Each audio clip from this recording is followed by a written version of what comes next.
Selamat sore para angler Nusantara. Sebelumnya seluruh kru Mancing Mania mengucapkan selamat tahun baru 2017. Selamat pagi. Maaf saya terlambat ini. Dan kali ini kembali saya akan mencoba spot-spot baru freshwater di Kabupaten Mimika, Papua. Sepertinya saya belumlah terlambat untuk bisa berangkat bersama teman-teman angler dari Timika ini. Tolong. Ini kita sekarang di Timika sama teman-teman pemancing-pemancing dari Timika. Ada yang dari gunung dia. Dari Tembagapura turun sama teman-teman. Kita hari ini rencananya mau mancing tilapia. Ikan mujair. Katanya mujair besar-besar Pak ya? Iya. Besar-besar. Saya mau lihat besar dengan Sepertinya teman-teman pemancing Timika sudah selesai merangkai mata kail untuk memancing mujair Timika yang terkenal memiliki ukuran jumbo. Berangkat!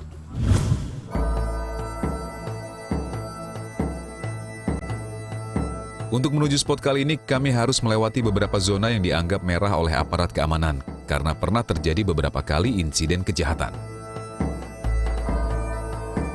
Maka dari itu, mobil anti peluru menjadi kendaraan wajib untuk mengantisipasi hal-hal yang tak diinginkan, karena terkadang pelaku kriminal di sini menggunakan senjata api. Selain itu, tentu ada beberapa petugas keamanan yang tentu kami ikut sertakan dalam kegiatan kali ini. Mantap! Sebelum masuk spot, terlebih dulu amunisi tempur untuk strike mujair harus kami siapkan. Yap, apalagi kalau bukan umpan lumut yang memang menjadi makanan utama ikan omnivora tersebut. Ini kita mau cari umpan.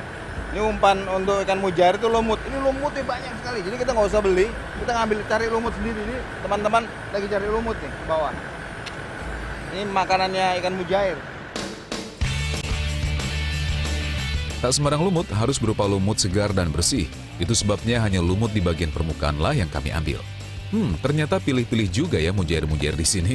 Mantap!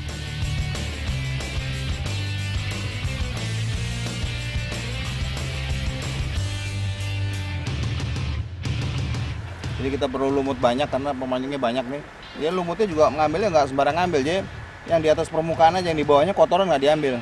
Makanya di sini di daerah Papua ini kenapa mujairnya besar-besar, karena sebenarnya makanannya melimpah. Jadi ikannya cepat berkembang biak. Dia malah teman-temannya pernah dapat yang satu mujair satunya tuh 5 kilo. Itu monster tuh. Karena ini habitatnya masih terjaga, nggak ada racun, nggak ada bom. Jadi banyak makanan, makanya ikan besar-besar.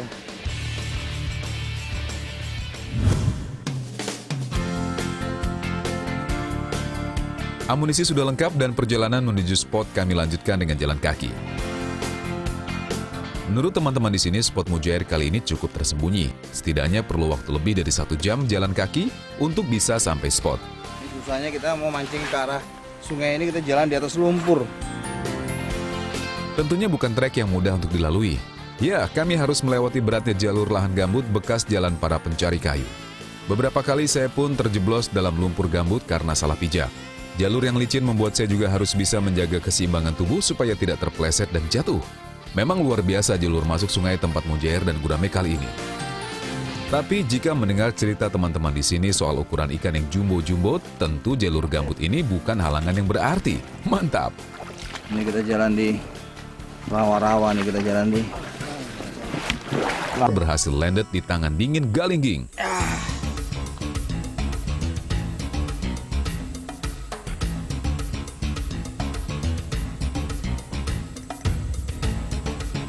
Mancing Mania, mantap!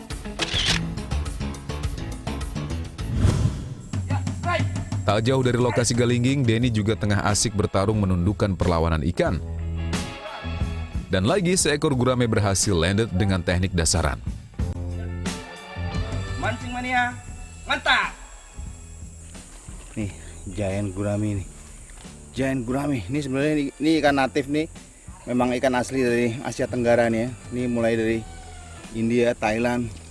Di Indonesia penyebarannya nih terutama di Jawa Barat ya. Daerah Ciamis, Galunggung.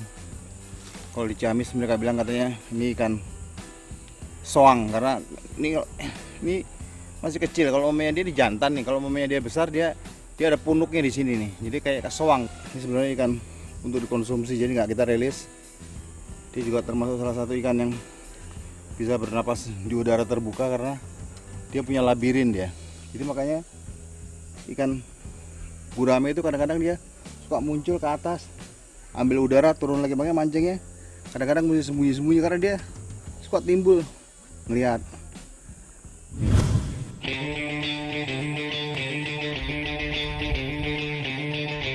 Inilah asiknya memancing mujair atau gurame. Begitu umpan masuk air, tinggal memantau joran. Begitu mendapat sambaran, tali otomatis akan mengencang dan ujung joran tentu akan melengkung.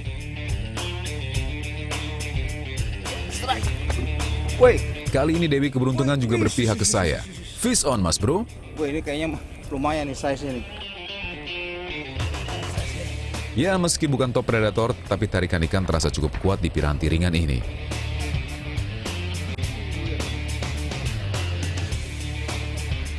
Rupanya seekor mujair dengan ukuran yang tak mengecewakan berhasil saya paksa menyerah.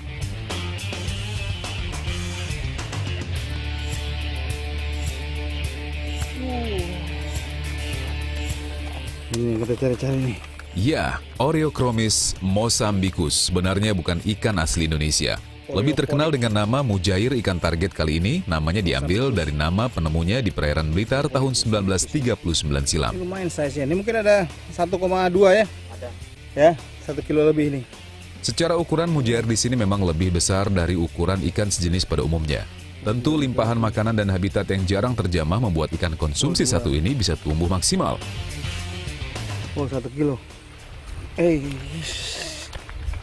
dia. Ini dia ikan mujair ini. Ini termasuk ikan favorit di Indonesia, ikan favorit untuk konsumsi. Ini ikan termasuk yang cepat beradaptasi dia mau hidup di mana aja, dan dia toleransi sama sanitasi air asin cepat. Jadi kalau main air payo pun dia bisa hidup dia.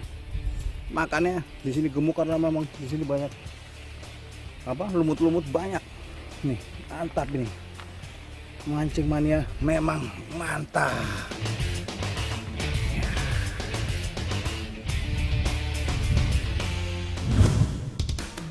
Di spot kolam sebelah, Tarno yang memasang beberapa joran benar-benar dibuat sibuk mengarahkan ikan. Sementara di sisi lain, Tony juga sibuk memaksa ikan mendekat ke arah kakinya.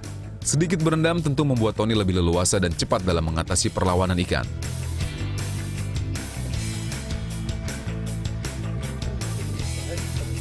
Akhirnya, Tarno berhasil memenangi pertarungan melawan ikan yang di beberapa negara dianggap invasif ini. Disusul Tony dengan ukuran mujair yang sedikit lebih kecil dibandingkan perolehan Tarno. Mancing mania mantap. Tak mau ketinggalan, spot incaran Afuy pun menunjukkan hasil. Kembali seekor mujair berukuran 2 telapak tangan berhasil landed. Ikan ini juga memiliki adaptasi cukup kuat. Terbukti di sungai yang terpengaruh pasang surut air laut ini, mereka bisa berkembang biak dengan baik. Mantap. Mancing mania mantap. Tak hanya ikan saja yang saat ini mulai melimpah di Timika, udang adalah salah satu hasil tangkapan nelayan yang sudah mulai menunjukkan hasil semenjak peraturan baru tentang kelautan diterapkan. Di Timika nih, di pinggir-pinggirnya ada kapal-kapal ikan sama ada kapal udang. Ini sebenarnya kapal-kapal yang karena ada kebijakan moratorium, mereka ini kapal-kapal ini lagi ngurus izin baru. Jadi sekarang tuh tidak ada kru ABK asing, tidak ada. Jadi semuanya mau di krunya Indonesia. Jadi sekarang kapal-kapal ini semua tidak boleh jalan, mesti ngikuti aturan baru di Indonesia. Ada kapal udang satu juga ditangkap di sana yang putih itu, kapal udang lagi ditangkap di sana. Jadi sekarang ikan ini banyak melimpah karena sekarang diatur, benar-benar diatur cara kapal-kapal troll ini menangkap ikannya, diatur semuanya, nggak sembarangan nangkapnya. Kekayaan pesisir Timika khususnya di wilayah Muara bahkan mampu mengundang nelayan-nelayan dari tanah Jawa untuk mengadu peruntungan di sini. Hasilnya jangan ditanya Mas Bro, udang jenis tiger prawn dan banana prawn cukup melimpah untuk dikirim ke luar Timika. Tak heran memang jika para nelayan dari Pantura Jawa ini mulai mengadu nasib di Timika sini. Oh, jadi udang itu campuran dia, ada tiger prawn sama banana prawn. Mana lebih mahal? Oh ini ya, coba bisa lihat. Oh, Yang mahal Pak. ini apa nih? Tiger. Tiger prawn nih. Oh, ini namanya lobster. Ini tiger prawnnya nih. Jadi kok bapak ini kok bisa tahu di sini ya tempatnya udang? Kan biasanya orang mancing cari udang di bawah, di pinggir. Hah? Pakai selam. Oh, jadi waktu datang Iya. selam dulu. Iya. Lihat apa? Kita dengerin ikan. Oh, dengar biasa saja gitu, kedengaran. Iya. Kalau dia rame seperti apa suaranya? Kayak suara kok kayak gitu, kayak suara ayam gitu, Ah, kok gitu. kayak ayam bertelur kayak. Itu berarti rame. Rame, betul rame. Bahkan untuk bisa mendapat hasil maksimal, mereka punya cara sendiri. Ya, sebelum menebar dan membentangkan jaring udangnya, mereka tak segan-segan menyelam lebih dulu untuk melihat potensi di bawah sana. Cara tersebut mereka anggap cukup efektif karena tidak akan menebar jaring di tempat yang memang tak ada udang buruan mereka. Biasanya mereka mulai turun setelah subuh dan baru akan naik ke darat menjelang tengah hari.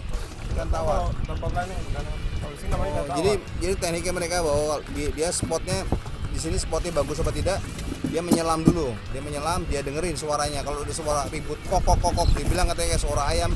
Jadi ikan ini banyak nih, berarti ikan ini lagi makan udang. Berarti di sini udangnya banyak. Baru dia pasang jaring. Jadi jaringnya itu dia turunkan.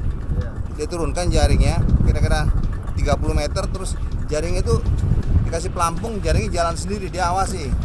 Baru nanti jaringnya diangkat lagi. Gitu Pak ya? Iya. Benar. Sekarang nih menyelam ada tidak? Lagi ini Pak, arusnya lagi kencang Pak. Oh, menyelam bahaya? Kalau pagi. Kalau pagi. Oh, dia menyelamnya pagi, jadi saya suruh menyelam juga nggak mau, dia tahu bahaya juga. Saya pikir dia setiap saat mau menyelam, tapi dia nggak bisa menyelam. Dia tahu resiko juga kalau lagi ini arusnya besar kan, dia nggak mau. Jadi kalau pagi-pagi belum ada arus, dia menyelam, dia dengerin. Kalau ada suara ini kok, berarti di sini tempatnya udang, baru dia menyelam. Jadi dia nggak lempar lepas jaring sembarangan dia. Gitu. Ya. Soalnya sini banyak karang Pak. Tapi semenjak kapal-kapal penangkap ikan yang ilegal itu ditangkepin, hasilnya gimana? Ini dulu. Sekarang ini melimpah sekali untuk nelayan kecil. Setelah kapal-kapal besar itu ditangkap. Jadi kita orang-orang Jawa banyak sekali yang datang ke Timika ini. Kenapa kan nangkapnya di Jawa kan? Jawa Di banyak. Jawa kan Nah, berkurang, kebanyakan perahu di sana. dia bilang katanya dia ini dari Jawa pemancing, sekarang begitu mereka tahu bahwa di daerah Papua ini semenjak illegal fishing ditangkapin banyak kapal tenggelam kan, jadi sini melimpah nih, udang ikan melimpah. Jadi mereka kesini, kita tanya kenapa nggak nyari di Jawa, ya dia bilang katanya di Jawa kebanyakan nelayan daripada ikannya. Wah, luar biasa ini. Iya. Menurut mereka, musim terbaik untuk udang adalah antara bulan Maret hingga Mei dan Agustus hingga Oktober. Saat itulah para nelayan udang di pesisir Timika ini benar-benar panen tiger dan banana prawn. Mantap!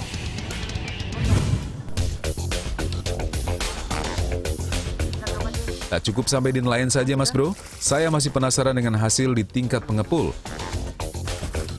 Jika dari satu nelayan bisa mendapat 1 hingga 2 cool box, bagaimana dengan para pengepul? Dan benar sekali, hasil pengumpul dari beberapa nelayan benar-benar terlihat cukup melimpah di saat bukan musim terbaik. Hanya dari 3 nelayan saja, hasil di tempat pengepul yang saya singgahi ini cukup luar biasa. Ukuran udang jenis Tiger Prawn pun cukup menjanjikan. Tak heran jika untuk 1 kilogram dibanderol seharga Rp150.000. Dengan ukuran yang lumayan besar, untuk 1 kilo Tiger Prawn bisa berisi 3 hingga 4 ekor. Sedangkan untuk banana prawn bisa 8-10 ekor dengan harga Rp70.000 per kilogramnya. Benar-benar mantap! Luar biasa sekali, ini udah melimpah nih, mulai di pesisir ini pantai udah melimpah nih. Cuma masalahnya sekarang nih, gimana mereka bawa dari daerah, dari pesisir, bawa ke Timikanya itu yang menjadi kendala sekarang nih. Mana belum ada produksi es lagi di pedalaman. Cuma di Timika aja yang ada es, di daerah sana belum ada es.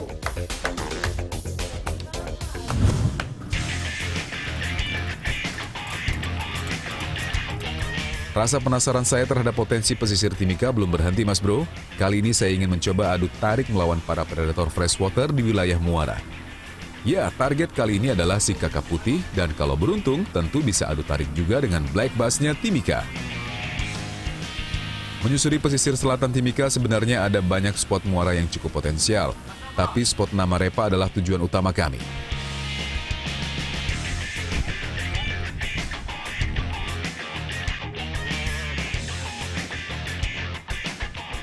Ini jadi kita casting pakai umpan ini, dia lidahnya nggak terlalu besar, dia masuk menyelam kira-kira 1 sampai 2 meter. Karena sekarang air pasang, jadi sebenarnya nggak ada masalah, tapi dia banyak ranting-ranting. Jadi memang dia kita lempar ke pinggir ranting-ranting ini karena ini tempat persembunyiannya mereka nih. Ranting-ranting, batang-batang pohon ini. Kita pakai umpan yang menyelam ini, dia jalan dan ini bunyi-bunyi nih. Jadi kita lempar, tarik terus. Saat memancing dengan teknik casting, tentu kita harus benar-benar memahami karakter ikan target dan bisa membaca kondisi spot.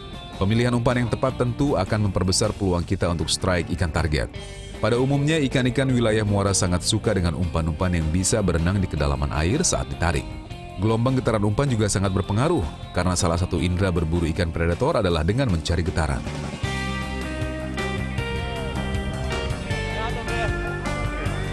Kali ini usaha Sansan datang dari Jayapura tidaklah sia-sia. Sekali lempar dan langsung umpan minnow-nya mendapat sambaran kuat. Fish on! Dengan piranti yang cukup memadai dan spot yang cukup bersih, tentu tak ada peluang buat ikan untuk melepaskan diri. Sepertinya ikan juga tak mau menyerah begitu saja. Sansan pun dibuat sedikit kewalahan. Dan akhirnya seekor baramundi dengan ukuran lumayan besar berhasil menyerah. Mantap, Mas Bro!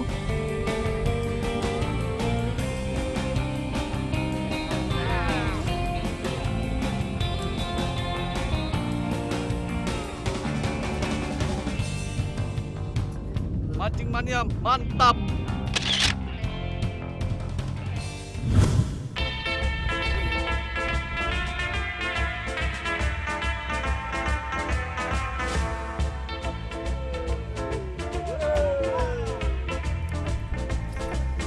Banyaknya sarang ikan dari batang kayu membuat kami juga banyak pilihan spot untuk melempar umpan casting. Dewi Keberuntungan sepertinya kembali menghampiri Afuy. Lemparannya di spot batang kayu juga langsung mengusik ketenangan sang predator. Lengkungan ujung joran juga pertanda bukan ikan kecil yang melahap umpan tiruan milik Afuy. Sisik putih dan bentuk tubuh yang panjang menjadi tanda seekor kakap putih akan kembali landed. Luar biasa memang potensi spot pilihan Afuy kali ini. Pancing mania, mantap.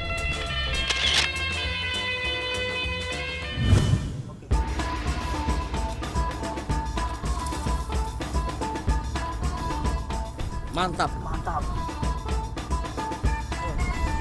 Akhirnya double strike mendatangi saya dan Bada. Dari tarikannya saya yakin kalau si baramundilah yang tengah bertarung melawan saya. Bagi-bagi di baramundinya di sini luar biasa sekali. Saya besar sih nggak terlalu besar, tapi agaknya lumayan. Double strike.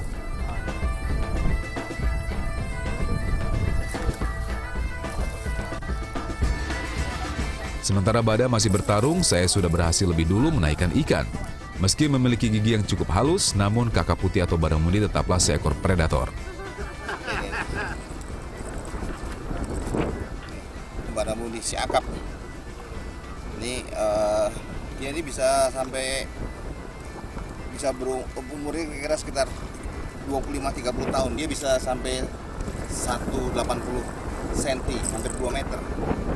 Beratnya katanya ada yang bisa sampai 40 kilo ini. Ini penyebarannya hampir di seluruh, dari mulai India, Cina, Jepang, sampai Asia Tenggara, Australia, utara Australia. Mancing mania, mantap.